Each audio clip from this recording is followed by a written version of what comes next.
ပိုင်းရှိအန်ဒီကိရှိအရာရှိလေအမားနဲ့မကင်းနိုင်ဘူးတတိထားပါဂရင်းချီတော့အဆုံးထိဆက်မှာမင်္ဂလာပါကျွန်တော်ကတော့အန်ဒီကင်းရှိအရာရှိဖြစ်ပြီးအပိုင်းရှိကနေဘေးကင်းရေးအကြောင်းတင်ပြပေးသွားမှာပါဗျာတတိပေးချက်မှတ်ထားပါဂရင်းချီတော့အဆုံးထိဆက်မှာ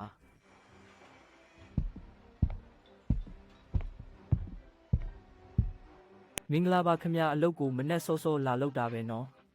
ဒီနေ့ဂရိတ်မောင်သမားနေမကောင်းလို့ကျွန်တော်ဝင်မောင်းပေးဖို့လူရှာပေးထားပါတယ်စိတ်မပူပါနဲ့ကျွန်တော်ကငငယ်ကလေးကဂရိန်းကားတွေနဲ့ကြီးပြင်းလာတာပါမျက်စိမိတ်ထားရင်တောင်ဂရိန်းကားကိုတက်တောင့်တက်တာနဲ့အလွယ်တကူမောင်းနေနိုင်ပါလေဗျာဒီလိုဆိုရင်တော့ကျွန်တော်စိတ်ချရပြီပေါ့ဗျာဒီနေ့တော့ဂရိန်းကိုဘေးကင်းစွာသုံးနိုင်မှာပါတော်လိုက်တာမောင်းနှင်သူတင်တန်းစင်းလက်မှတ်ကိုကျွန်တော်ကိုခဏပြပေးပါဦးအချိန်မဖြုံးပါနဲ့တော့အချိန်တန်ပြီမို့လို့ကျွန်တော်ကွန်ကရစ်ပိုက်သွားမရွှေ့လိုက်တော့မယ်ကျွန်တော်အရင်သွားကြည့်လိုက်မယ်ခြေထောက်၄ချောင်းလုံးဆန့်ထားလားအချိန်မဖြုံးပါနဲ့တော့အလုံးမြန်မြန်ပြီးအောင်ကျွန်တော်ကိုအခုပဲမခိုင်းလိုက်ပါရစေတော့ရပါတယ်ကျွန်တော်ကတော့အင်ဂျင်နီယာရဲ့ကျွမ်းကျင်ပိုင်နိုင်မှုကိုယုံကြည်ပါတယ်နောက်တစ်ဖက်သွားကြည့်စရာမလိုတော့ဘူးစတင်နိုင်ပါပြီရပါတယ်ရပါပြီဟုတ်ကဲ့ပါ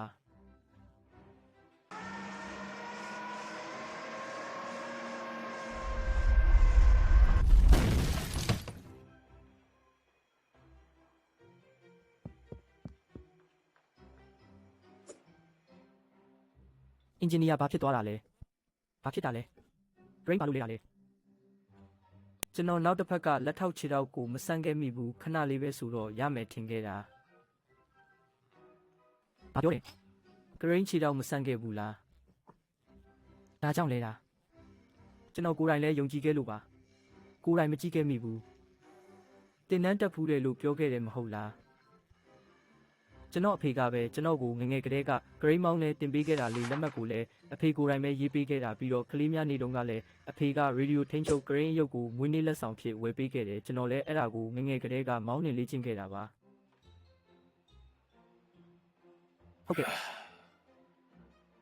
ကစားစရာဂရိန်းမဲမောင်းတင်ဖူးပြီးလက်မှတ်ရခဲ့တယ်ဒီနေ့တော့ကျွန်တော်တကယ်ပဲမှားသွားပါပြီ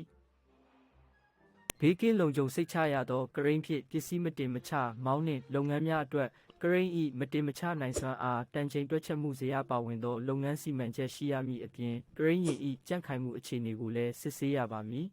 တက်တန်း3လထက်မကျော်ရပါဂရိန်းမောင်းသူမှာလက်မှတ်ရှိရပါမယ်ခင်ဗျာ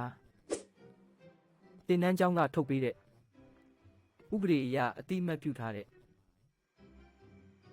မတင်ခင်ဂရိန်းပစ္စည်းစစ်ဆေးရမယ်အရေးကြီးတာကဂရိန်းခြေထောက်တွေကိုအဆုံးထိဆန့်ထုတ်ထားရပါမယ်ဂရိန်းမလဲကြအောင်ဟန်ချက်ညီဖို့ပါပစ္စည်းတင်နေချိန်မှာပါ